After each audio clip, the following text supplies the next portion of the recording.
तिथे पक्षानं वारंवार समज देऊनही सातत्यानं दोन समाजात तेढ निर्माण करणारी वक्तव्य केल्यानं संग्राम जगताप अडचणीत आले। राष्ट्रवादीचे अध्यक्ष अजित पवारांनी कान टोचल्यानंतर बीडमध्ये होणाऱ्या हिंदू जनआक्रोश मोर्चाकडे संग्राम जगताप यांनी पाठ फिरवत मुंबईतल्या राष्ट्रवादीच्या बैठकीला हजेरी लावली।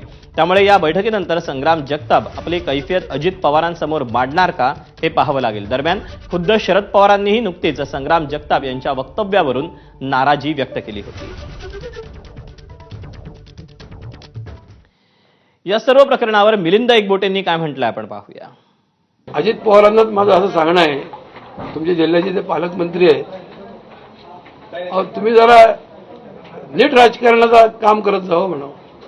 तुमचा पक्ष हिंदूंच्या मतांवरच निवडून येतो आणि तुम्ही हिंदूंच्या मतांवर निवडून आलेल्या असताना सुद्धा तुम्ही हिंदू हिताची भूमिका मांडणाऱ्या संग्राम जगतापवर कारवाईचे आदेश द्यायचा प्रयत्न करता, हे चांगलं नाहीये, हे अत्यंत चुकीचं आहे आणि हिंदू समाजाचा एक प्रकारे दुखवण्याचा प्रयत्न आहे।